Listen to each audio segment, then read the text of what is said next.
مطلب ہے مسلمانوں کی زمین کو ہڑپ کرنا چاہتے ہو، حرام کھانا چاہتے ہو، اس لیے ان اوقاف کو ہڑپ کرنا چاہتے ہو۔ آپ کیا کہتے ہیں؟ اس کے اندر جہاں ہے وہاں اسی طریقے سے اوقاف وغیرہ سب محفوظ ہوں گے۔ اوقاف محفوظ ہیں، یہ آپ کے سامنے حضرت مولانا بیٹھے ہوئے ہیں، تقریر کی ہے۔ اوقاف کو ہڑپنا چاہتے ہیں۔ ہماری مسجدیں اسی دلی کے اندر 400 500 سال کی مسجدیں ہیں، جس میں جمعیت علماء کا دفتر بنا ہوا ہے، عبد النبی اکبر کے زمانے کی مسجد ہے۔ اور کتنی مسجدیں ہیں جن کے پاس اوقاف، اللہ اکبر، لاکھوں کروڑ کے اوقاف ہیں۔ جونپور میں جا کر کے دیکھو کیسی مسجدیں ہیں، دلی کے قرب و جوار میں دیکھو کتنی بڑی بڑی مسجدیں ہیں۔ ہندوستان کا وہ طبقہ جو ان مساجد کے اوقاف کو ہڑپ کرنا چاہتا ہے، کہتا ہے اگر کسی وقف زمین یا مسجد یا کسی بھی چیز کے کاغذات وقف کے نہیں آئیں اس کو وقف نہیں مانا جائے گا۔ کون 500 سال پرانے کاغذات لا کر کے پیش کر دے گا؟ قانون یہ تھا کہ جو مسجد بنی ہے، جو وقف پر بنتی ہے وہ وقف ہے۔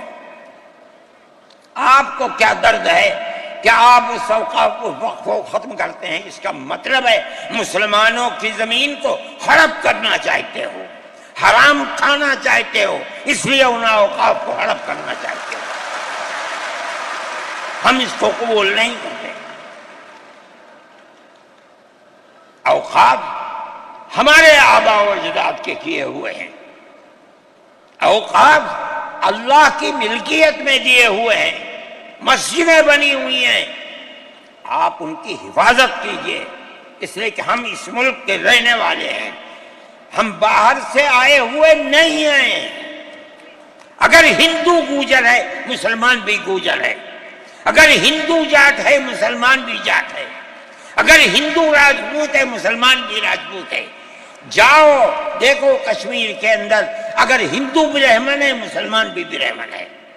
ہم اسی ملک کے رہنے والے ہیں۔ کسی کو اچھا لگا یہ مذہب وہ اس مذہب میں چلا گیا، کسی کو یہ مذہب اچھا لگا وہ اس مذہب میں چلا گیا۔ کیا مذہب کی بنیاد پر اس ملک کے اندر آپ ہمیں جینے کا حق نہیں دیں گے؟ ہم اپنے جینے کا حق کو لیں گے۔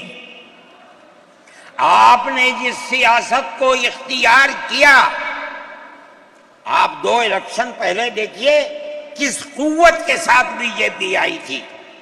آپ نے جس پالیسی کو اختیار کیا، سیکولرزم کو آگ لگانی چاہیے، اس کا نتیجہ اس الیکشن میں کیا ہوا؟ بی جے پی ہار گئی۔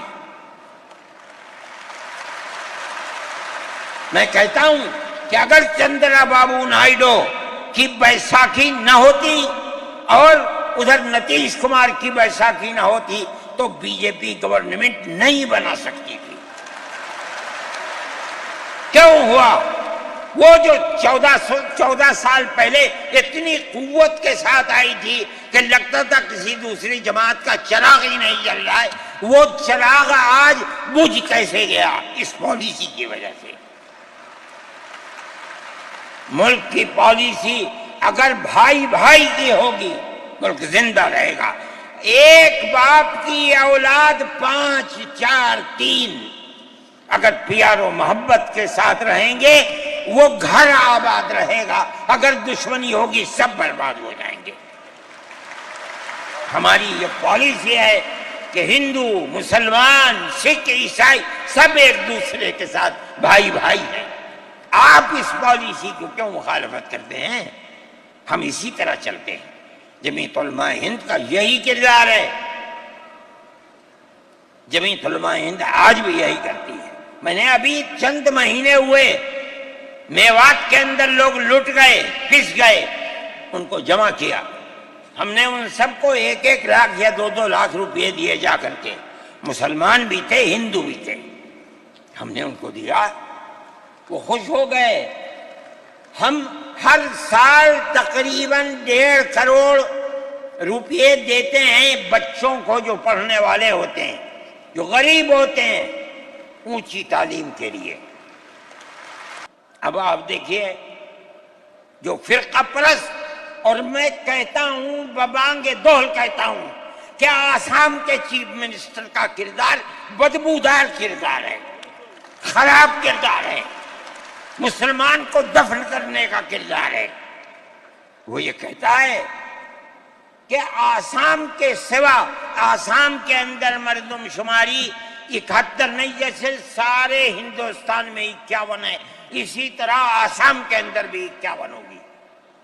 آپ سمجھتے ہیں اس کا اثر؟ آج اس کا اثر یہ ہوگا کہ اگر 71 ٹوٹ جائے اور 51 پر آ جائیں تو آسام کے اندر 1.5 کروڑ بچے اور بڑے سب ہندوستان سے باہر ہو جائیں۔ کہاں جائیں گے؟ صرف مسلمان کی مخالفت، کھانا ہضم نہیں ہوتا ہے بغیر مسلمان کی بربادی کے۔ کوئی نہیں تھا، تنہا جمعیت علماء تھی۔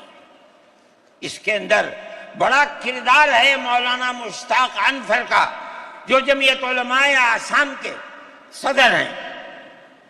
وہ میرے ساتھ شانہ بشانہ کھڑے رہے اور 12 سال سے زیادہ مقدمہ لڑا،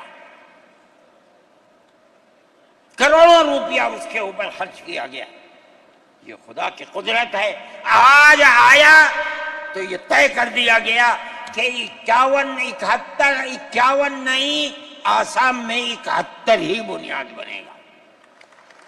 اس کا کیا مطلب ہے کہ آپ نے آسام کی 80 لاکھ کی آبادی کو زندہ کر دیا جو موت کے کنارے پر کھڑی ہوئی تھی۔